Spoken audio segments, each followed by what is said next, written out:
Hello all! Welcome to கதைகள் உலகம். இன்னைக்கு நம்ம பார்க்க போறது நேத்து போட்ட வீடியோவோட கன்டினியூஷன். நேத்து ஒரு கொஸ்டின் கேட்டிருந்தேன். மரங்கள தவிர வேற எது மூலியமா நமக்கு சுவாசிக்கிற காற்று, அதாவது ஆக்ஸிஜன் கிடைக்குதுன்னு கேட்டிருந்தேன். அதுக்கான பதில பார்த்துடலாமா? அதுக்கான பதில் ஓஷன், அதாவது கடல். ஆமாங்க, நீங்க கேட்கிறது சரிதான். நமக்கு நம்ம பூமிக்கு அதிகபட்சமா நமக்கு கிடைக்கிற ஆக்ஸிஜன் கடல்ல இருந்து தான் கிடைக்குது. எப்படி கடல்ல இருந்து கிடைக்குது?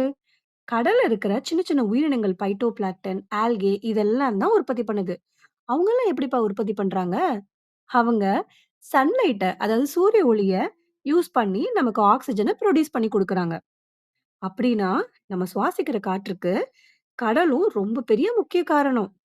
அதனால அதோட சுத்தத்த நம்ம கண்டிப்பா பாதுகாக்கணும். கடல எப்பவுமே கிளீனா வச்சுக்கணும். இன்னொரு விஷயம் சொல்லவா? நமக்கு 50லேருந்து 80% காற்று கடல்ல இருந்து தாங்க கிடைக்குது. வெறும் 20லேருந்து 30% தான் காடு, மரத்துலருந்து கிடைக்குது. நம்ம கடல முடிஞ்ச வரைக்கும் கிளீனா வச்சுப்போம். Thank you. இந்த மாரி நல்ல நல்ல இன்ட்ரஸ்டிங்கான ஃபேக்ட்ஸ் நீங்க கேட்கணும்னா, நம்ம சேனல் கதைகள் உலகம சப்ஸ்கிரைப் பண்ணிக்கோங்க. மறக்காம பெல் ஐகான கிளிக் பண்ணிக்கோங்க.